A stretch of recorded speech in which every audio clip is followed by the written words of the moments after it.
What? Oh, good Lord. That is some pretty water.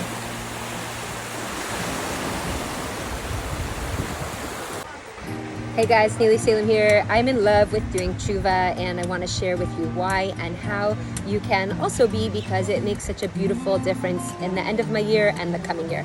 So first thing you have to do, choose a beautiful spot that you've always wanted an excuse to get to. I chose the beach in Herzliya Pituach at a cafe. So now you've already had the first benefit. You get to go somewhere beautiful. You've carved out time for yourself.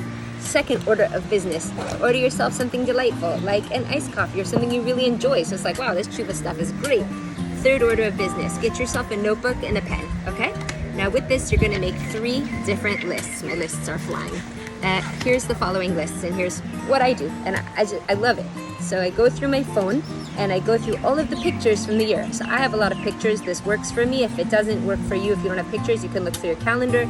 You could look through things you've been tagged in on social media. You could just jog your brain, okay? First list, things that I did this year, because it's kind of hard to do tshuva if you don't even remember what you did this year. And then for me personally, I really believe in positive enforcement. So on my list, I make stars on the side of things that I'm proud of myself for. Okay, so that's list number 1, is things that I did this year and things that I'm proud of myself for. That's list number 1. List number 2, as I'm going through the list of things that I did this year, I also see where perhaps I had an encounter with that person that was negative, or I need to apologize for the way that I spoke to that person, or something I did that was insensitive, or even something way bigger. I make a sorry list, okay? People that I'm gonna call and say sorry to. And sometimes I just do it right on the spot. I'll just send a voice note if it's something small.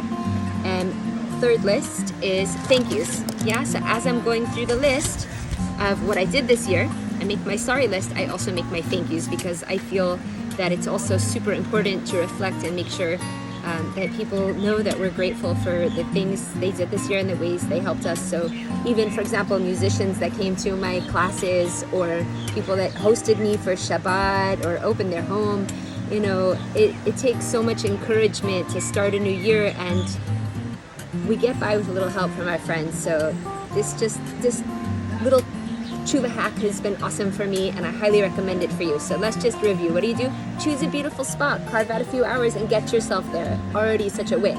Get yourself something amazing to drink. Already such a win.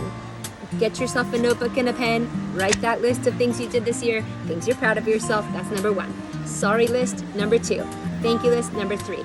And then later on, you can start calling the people to say thank you, to say sorry, and it just makes tshuva so awesome. And I'm so grateful that I discovered this little routine, and hopefully I'll share more tshuva hacks with you so that you too can enjoy and delight in tshuva and preparing for the new year ahead. Thank you so much.